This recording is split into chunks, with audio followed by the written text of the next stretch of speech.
The Mariners might be done adding, but what if they're not? We've tasked you with coming up with your best Mariners trade ideas, and we'll react to them here on Fan Fiction Friday. Colby, hit it.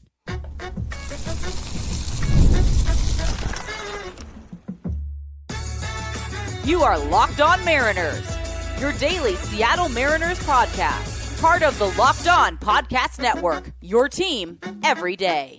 Ahoy, sailors. It is Friday, February 6th, 2026. You're listening to the Locked On Mariners podcast, part of the Locked On Podcast Network, now the #1 sports podcast network. My name is Cijntje Gonzalez, and I'm joined as always by my co-host Colby Patnode. We're two lifelong Mariners fans who've been covering the team for over half a decade, and today it's Fan Fiction Friday, the show where you submit your Mariners trade ideas, and we grade them on the 20/80 scale based on things like creativity, uniqueness, and of course, if they make sense for both clubs. Now, I want to start today's episode a little bit differently than we typically start our Fan Fiction Friday episodes. I want to talk about a real trade that happened. I want to take things back to Monday, where the Mariners acquired Brennan Donovan from the St. Louis Cardinals. That's all they got in that trade.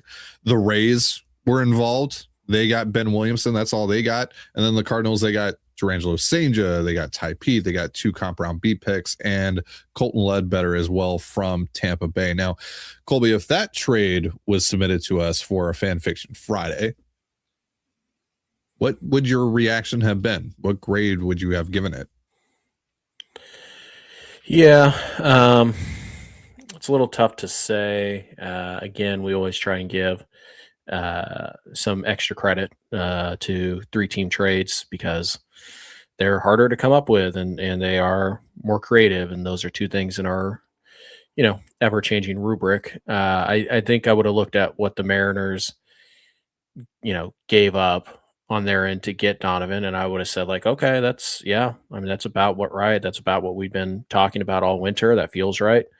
I would have looked at what the Cardinals got in totality and said, yeah, I think that's a pretty good return for the Cardinals as well.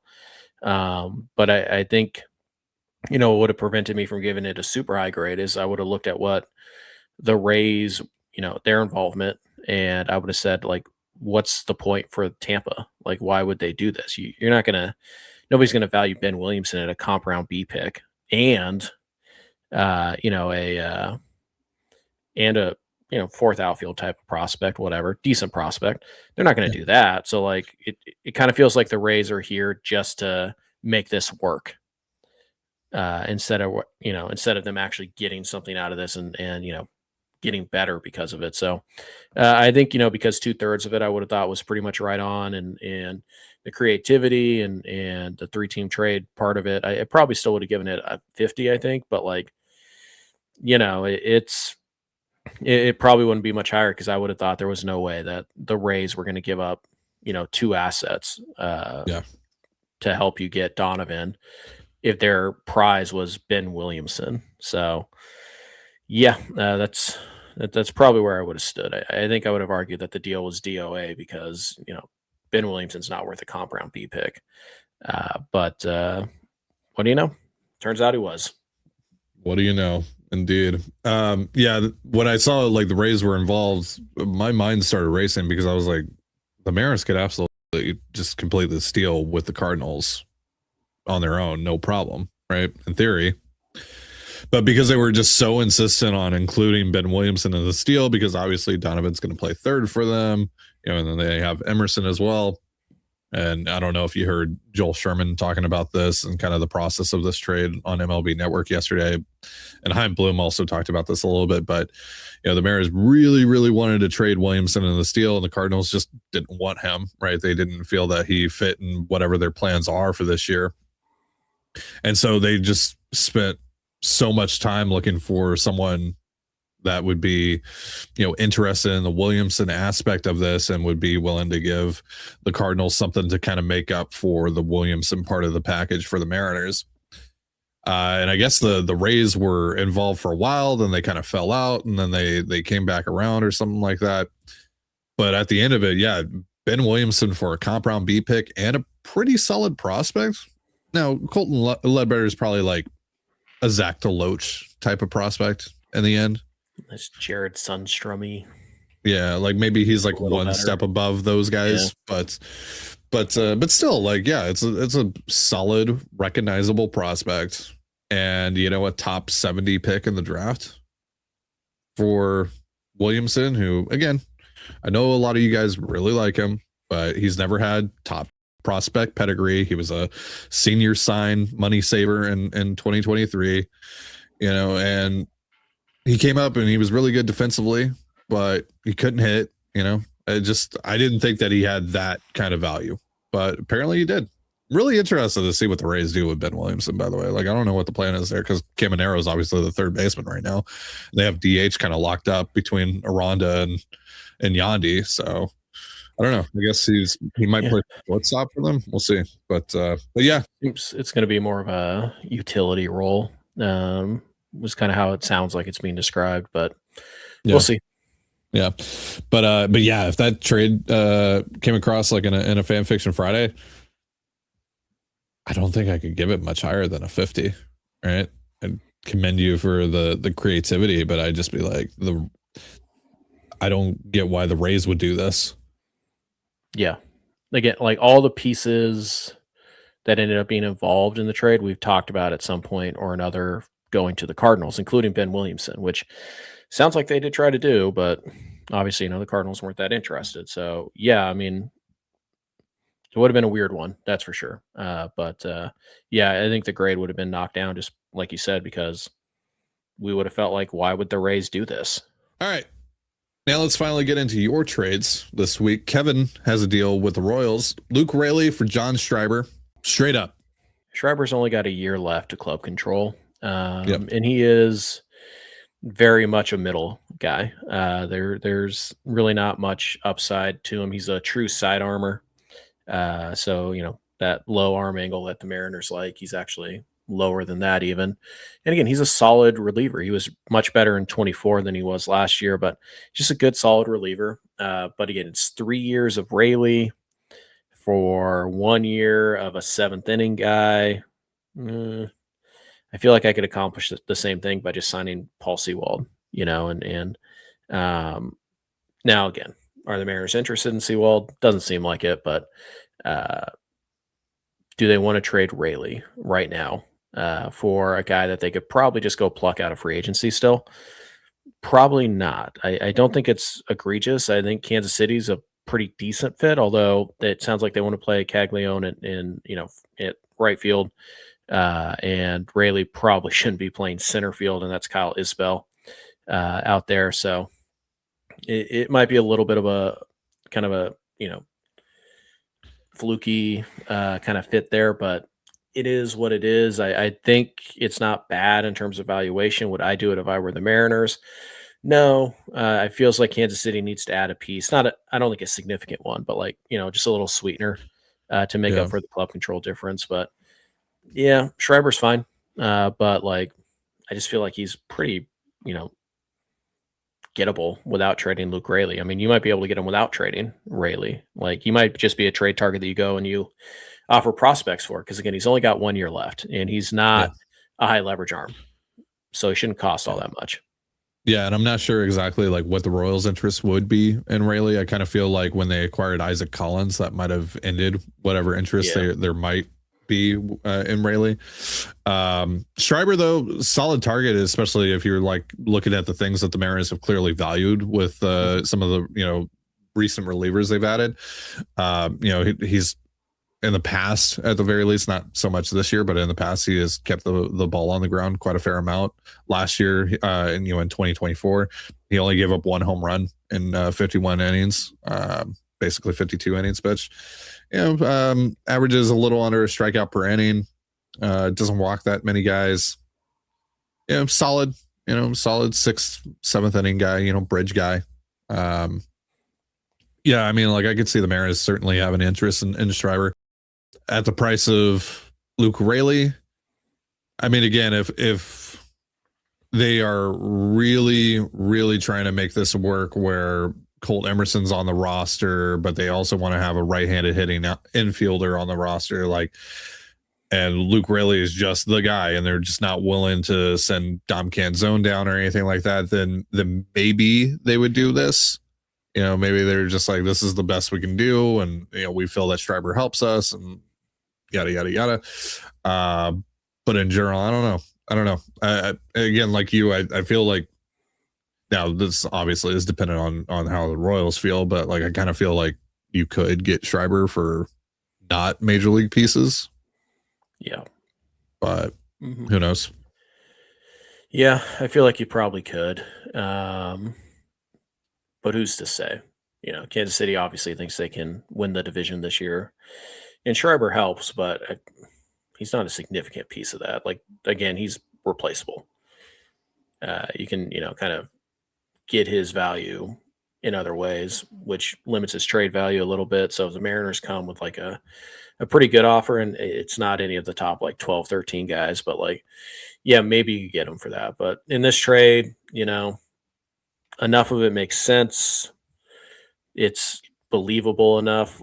It just, to me, from a Mariners aspect, So 45. Yeah. Again, the Mariners don't really have much leverage in trading Luke Raley, because like if they're just keep him. Yeah, if they're going to teams, or they just make it clear to teams like, hey, he's available, then teams understand why. They see what's going on the Mariners roster, and they're like, okay, we're not going to do too much for this guy. So, if you could get Schreiber, maybe that's enough to tip the scales there for the M's. But yeah, I don't know. I don't really know about the fit for Raley specifically in Kansas City. I don't think it's a bad fit or anything like that. I'm not sure if they would have much interest in him after getting Isaac Collins with Isbell already there and Caglione. But I'll go 45, 50. Yeah. Somewhere in there. Yeah. It's fine. It's not bad. All right, we'll go over more of your trades in just a moment, but first a reminder, this episode of the Locked On Mariners podcast is brought to you by Indeed. Hiring isn't just about finding someone willing to take the job. It's about finding the right person with the right background who can actually help your business move forward. And if you want candidates who match what you're looking for, Indeed Sponsored Jobs is the move. Because instead of hoping the right person stumbles across your post, Indeed helps you match with quality candidates by boosting your job listing to the people who fit your specific criteria, like skills, certifications, and location. If I were hiring, I wouldn't just want someone who can help. I'd want someone with real experience who can jump right in. That's what I like about Indeed. You can get specific and target exactly what you need. It saves time because you're spending less energy sorting through mismatches. And with sponsored jobs, your post gets seen by candidates who are actually a fit. And here's a stat that says it all. In the minute I've been talking to you, companies like yours made 27 hires on Indeed, according to Indeed data worldwide. So if you're hiring, spend less time searching and more time interviewing candidates who check all your boxes with Indeed Sponsored Jobs. Listeners of the show will get a $75 sponsored job credit to help you get your job the premium status it deserves at Indeed.com/podcast. That's Indeed.com/podcast. Terms and conditions apply. Hiring. Do it the right way with Indeed.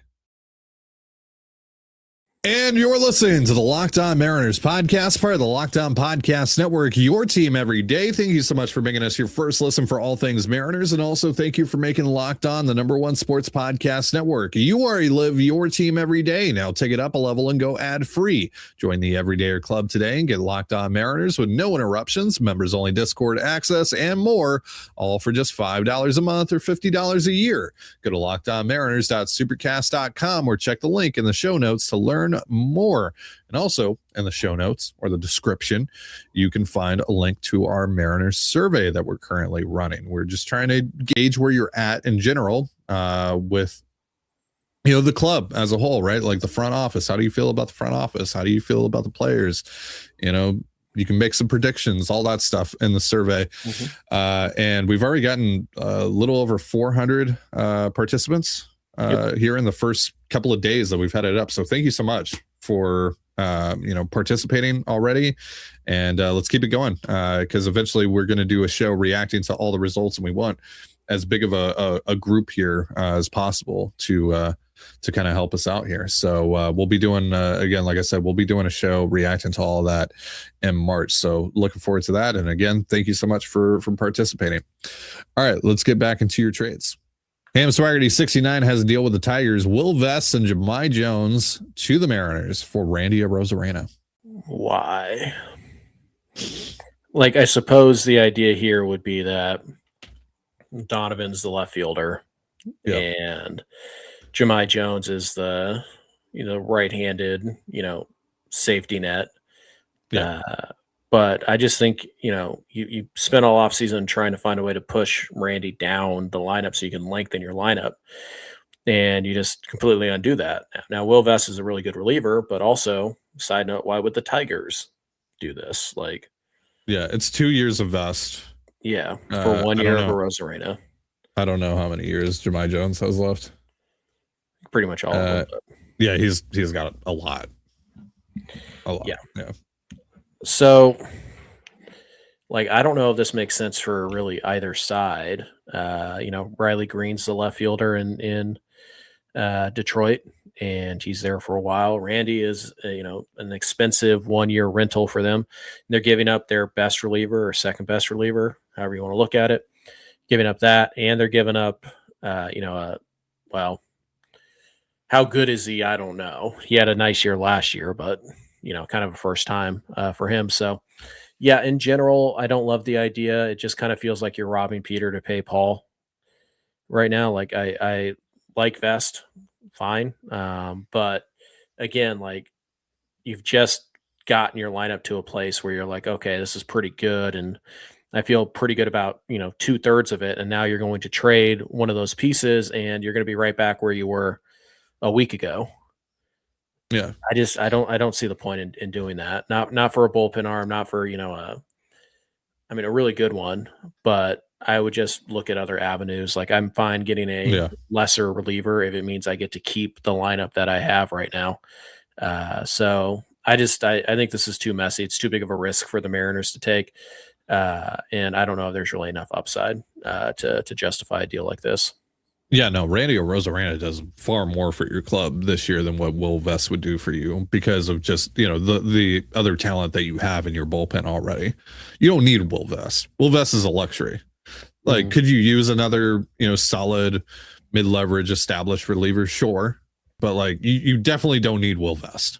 And you definitely don't need Will Vest at the expense of Randy Arozarena and at the expense of your lineup. No, you kind of need Randy. Like, your lineup is not deep enough without him. Like, right now. And now you're taking more pop out of your lineup because Brennan Donovan doesn't make up for that. No. So, and you're kind of hoping that maybe Cole Emerson makes up for some of that. And you're kind of hoping that Luke Raley makes up for some of that. And you're kind of hoping that Dom, et cetera, et cetera, et cetera. Like, you cannot afford to do this if you're the Mariners. No. So, it's creative. It makes no sense for the Mariners though. So, I'm still probably somewhere at like 40 to 45. Yeah. I go 40. Next trade here from Jack, Luke Raley, Jared Sundstrom. Oh, that's it. Okay. For Spencer Steer of the Cincinnati Reds. Defensive versatility, and if Colt Emerson pops, then he's a solid bench piece, maybe another low-end prospect to sweeten the deal. Tyler Cleveland, ? Defensive versatility is really stretching it with Spencer Steer. I mean, in the same way that Donovan Solano had defensive versatility. Yeah. A little better than that, but not much. Not much.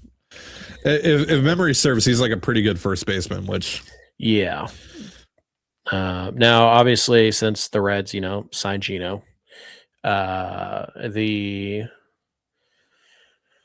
the Reds signed Gino, so now Steer is kind of on the bench in a utility role because Gino's going to be the primary DH, and Brian Hayes is going to play third, and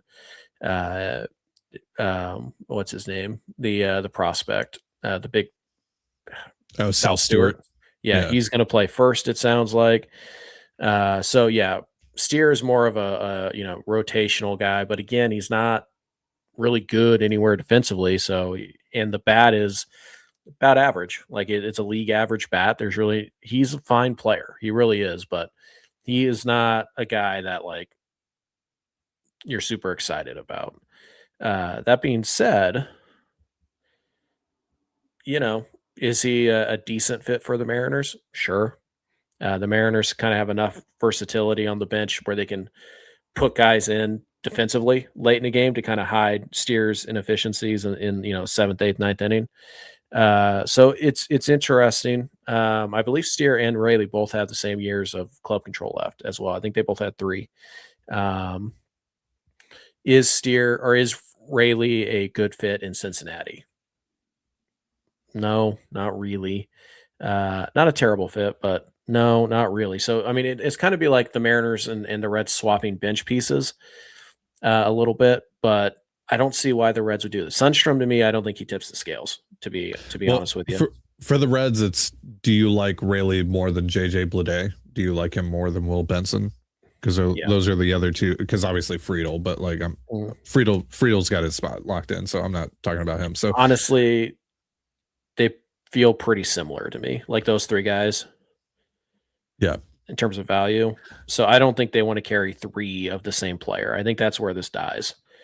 But it is interesting. Steer is one of the guys that, when you talk about finding the right-handed complement on the bench, and that, like, Steer was one of the guys I thought of. But again, it's just really hard to find a deal for that. And I don't think Raley's going to work because, again, he's very similar to Bleday and he's very similar to Benson in that he's, lefty who probably shouldn't face righties, corner outfield type of guy. Yeah. So I don't see it. I think from that standpoint, the Reds would look at it and say, we already have Luke Raley at home. And so I think that's probably what kills it. And I don't think Sundstrom makes up that difference for them. So yeah, it's interesting. In a vacuum, just player for player, I think the deal is fine. But obviously, when you get out of the vacuum and you look at the team needs and whatnot, I don't think Cincinnati has really any incentive to do a trade like this. So, yeah, fortunately, 40. Yeah, it's a 45 for me. The Reds could use some bullpen help, but I don't think you're getting Spencer Steer for Carlos Vargas, and obviously you're not going to trade, Ferrer or Bizarro, for him. So that kind of gets cut off there as well. So yeah, I just don't really see a path that makes sense to landing, Steer, unless, of course, as always, the Reds are willing to take on just a pure prospect package. But even then, we've talked about this. The Mariners have already traded Harry Ford. They've already traded Jurrangelo, Cijntje. How much more do they want to dip into their farm system, especially if it's going to take one of those top 12 guys, which it might, because you don't really have, again, like we've talked about, you don't really have that established middle tier right now to trade. You kind of traded away what was already a thin middle tier. You kind of traded that away in the summer for Gino and Naylor. Worth it. Yeah. But so it's going to take a little while for you to rebuild that portion of your farm system. By a little while, I mean probably a year. Like this summer, you'll probably be back in decent shape there. But right now, you just don't have it. So maybe this is something to keep an eye on, like in June and July. Like if Bleday's not very good, and at that point though, they probably just put Steer in left field and live with it. But maybe not. So again, Spencer Steer does fit okay here. It's just, what do the Mariners have that fits Cincinnati that makes the trade worth it? And I don't see anything just yet. But then again, I also never would have. If somebody had sent me like, hey, trade Ben Williamson for the Rays comp round B pick, I would have given that a 20, because that's like laughably ridiculous. There's no way he's worth that. So stranger things have happened, but yeah. All right, we got a couple more of your trades to go over in just a moment. But first, a reminder, this episode of the Locked On Mariners podcast is brought to you by TurboTax. Look, y'all, tax season doesn't have to take over your life, all right? Because this year, TurboTax is making it easier than ever to just hand things off and move on with your day. With TurboTax Full Service, you can have your taxes done for you by a trusted local expert, start to finish, without the stress or guesswork. Instead of spending hours trying to figure out forms, you can meet with a local TurboTax expert in person or connect online. They handle everything from W-2s to self-employed forms and work to get you every deduction. You can upload your documents, go about your day, and get updates right in the TurboTax TurboTax app. It's a huge time saver and gives real peace of mind knowing an expert is handling it. For a limited time, you can have your taxes done by a local TurboTax expert for just $150, all in if a TurboTax expert didn't file for you last year. All you have to do is file by February 28th. Take taxes off your plate and get back to your life. Visit TurboTax.com/local to book your appointment today. And you're listening to the Locked On Mariners podcast, part of the Locked On Podcast Network, your team every day. As always, if you want to hear from me and Colby even more and help support the show, we have a Patreon. It's called Control the Zone. And on there, we talk Mariners, Seahawks, all that good stuff. For more information, go to patreon.com/Control the Zone. Link in the description of this episode. Daisy and the Dingo has a trade for us here as we continue Fan Fiction Friday. This one is with the Giants, Jared Sundstrom and Troy Taylor to San Francisco for Tyler Fitzgerald. Fitzgerald is clearly on the bench. Like, they signed Luis Ariz to be the second baseman, and their infield right now doesn't even have room for Casey Schmidt. So Schmidt's going to be ahead of Fitzgerald on any kind of, pecking order on top of that. So I looked at Fitzgerald last night, and I do think he's a decent target to be kind of that right-handed. He does hit lefties very well, although I believe most of that came from the one really good year. So it's kind of an act, like how much do you trust Tyler Fitzgerald? Do you think that 2024 is the outlier, or do you think 2025 is the outlier? The answer is probably somewhere in the middle, although if you're laying odds and you're telling me it's one or the other, I would say 24 is probably the outlier. But Fitzgerald's 28 years old. He's got some versatility, very fast runner, like elite sprint speed guy. So defensively, he's okay. Like, you live with it, but you really are hoping that he hits left-handed pitching and that he's a havoc to have on the bases. Not so much with stolen bases, but like late game pinch running opportunities, stuff like that. It's not all too dissimilar, honestly, from Dylan Moore, where when he gets hot and he's connecting and the swing is good, then he can somehow carry you for like a couple days when you really need it. But overall, you don't want to play him too much. Is that guy worth Jared Sundstrom and Troy Taylor from a Mariner standpoint? Yes. From a Giants standpoint, probably not, but maybe. I didn't write it down. I don't remember. I think Fitzgerald has an option left too. So I don't think. He does. He does. Yeah. I don't think the Giants don't have to have him on the opening day roster, and he is solid depth to have down there. So it's one of those things where it's like, is this enough to get him? I kind of doubt it. Is this potentially a spot for a Luke Raley for Fitzgerald swap? Because if, the Giants needed a Luke Raley type, this would make a lot of sense. But I don't think they do. I mean, I know their outfield's not great, but they probably feel pretty good. And they have Drew Gilbert right now on the bench, who is similar-ish to Raley.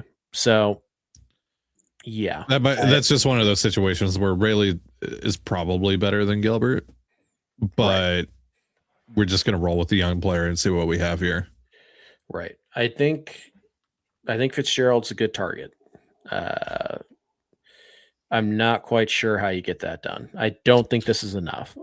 Because it really is, all due respect to Jared Sundstrom and Troy Taylor, but it really is just like, here's some stuff for Tyler Fitzgerald. Like, have you the Giants soured enough on Tyler Fitzgerald that you'll just take stuff for him? Sure. Maybe. I mean, it's not impossible, but probably not. So, all in all, I think this is an interesting deal. I do think Fitzgerald's a pretty solid target and kind of the bounce back role type of guy. If you're not going to go out and spend the money on, Urias or whatever. So I like the idea. I don't think for this price it's going to get it done. And this is kind of one of those guys where it's like, this is where you would really like the middle class to be a little bit stronger, because like, could you have gotten him for, Brandon Garcia and Sundstrom? Maybe something like that. But I don't think Taylor's going to carry enough value here. So the trade as it is right now, it's probably like a 40. I just don't see, the way that it gets done. And even, just in general, unless the Giants are ready to give up on Fitch, unless he is a DFA candidate for them, which maybe he is, I don't know.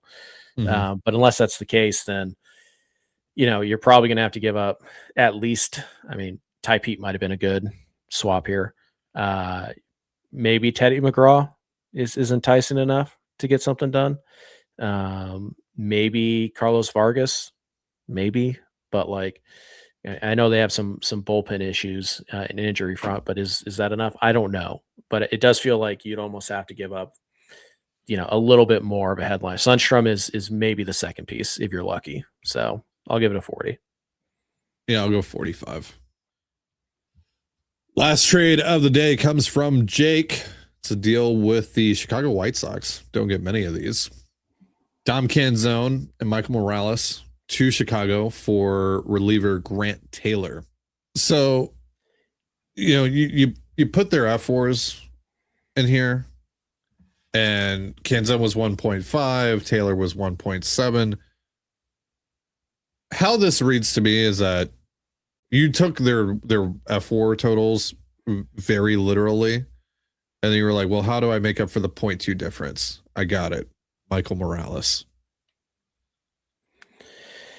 Yeah. And it's like Grant Taylor's pretty freaking good. I don't think the White Sox would just trade him after 1 year when they don't have to at all to bank on the 250, good plate appearances that we saw from Dom Canzone. Yeah. Plus, again, WAR for relievers is not exactly a good indicator for how valuable that player is. I think if the White Sox were going to trade Taylor, they would want prospect capital for him because, Dom Canzone, maybe he's good, maybe he's not, but why not take a shot on a couple of guys rather than take a shot on a guy whose ceiling is probably a strong side platoon DH? It just doesn't make a lot of sense. The value's not lining up there. Now, would Canzone or Raley potentially make sense in Chicago? Sure, it's possible. Austin Hayes is the right fielder right now, so he kind of could use a partner. Brooks Baldwin is the center fielder, who, fine, whatever, but have they said what their plan is for Murakami? Is he just going to DH for them? First base, I believe. Okay. But yeah, first base, DH, play some third. But I know that they like Kyle Teal, obviously, is their catcher, but I also know that they I believe it's pronounced Cuero, Edgar Cuero. And I think their plan is to DH him, so they're going to carry 3 catchers. So Murakami would have to play first. Vargas is at third, so I don't think they're married to Vargas either. So I imagine he'll play some first and third mostly. But yeah, could one of those guys make sense as a partner with Austin Hayes?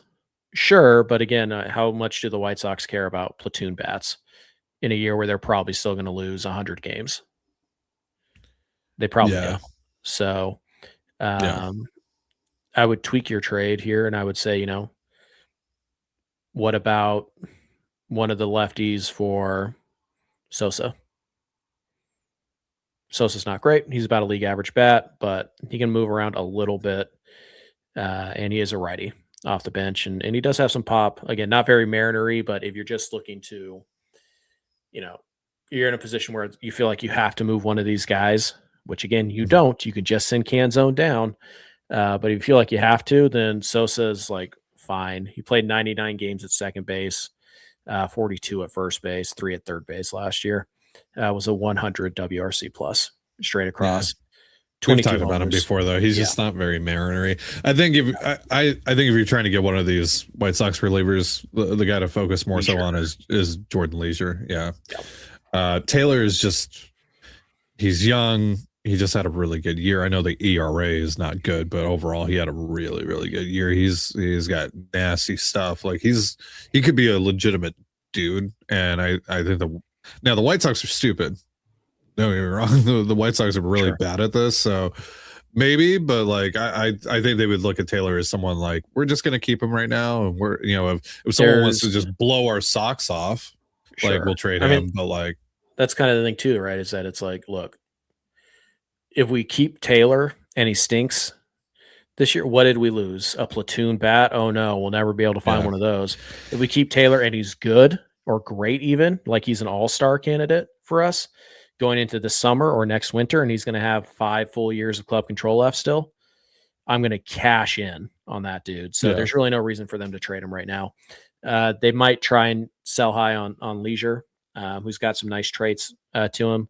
I could see that being more in line, but I think ultimately either way, the White Sox are going to want prospects more so than they're going to want, you know, Dom Canzone and Luke Raley. Maybe they really like Dom. I don't know, but yeah, I don't think, I think you look at the White Sox roster and you're like, they could use an outfielder. Sure. But also how much do they care this year? Yeah. So yeah, I don't think that that's going to work. So your trade as you presented is like, to me, it's like a 30. I don't think that's fair value for the White Sox. I don't see any incentive. I don't see anything that pushes them to do it. Now, if it was like, hey, you want Dom Canzone and Feldman Celestin, maybe they're like, maybe. But even then, I think they probably want like a top 100 guy. You know, probably like a Farmello right now for Taylor, and there's really no reason for the Mariners to do that on their side. So, yeah, take a look at the White Sox. Sure, Leasure, Sosa to a lesser extent. I think there are some pieces there that make sense. I don't know how much they're actually going to care about production from a strong side platoon guy in 2026. Yeah. So I'm at a 35-40. Yeah. And that's going to do it for our show. Thank you so much for joining us here on the Locked On Mariners podcast, part of the Locked On Podcast Network, your team every day. And once again, if you never miss an episode, it's time to make it official. Join the Locked On Everydayer Club and get ad-free audio, access to our members-only Discord, and more, all built for our most loyal fans. Colby Patnode, I'm Cijntje Gonzalez. Be sure to give us a follow on Twitter at LO_Mariners. You can follow me at Cijntje Gonzalez and Colby at CPAT11. That's CPAT11. We're also on Blue Sky. You can follow me at TDG, Colby at MLB Colby, and the show at Locked On Mariners. You can also find us on Instagram at Locked On Mariners. Have yourself a beautiful baseball day, and we'll see you next time. Peace.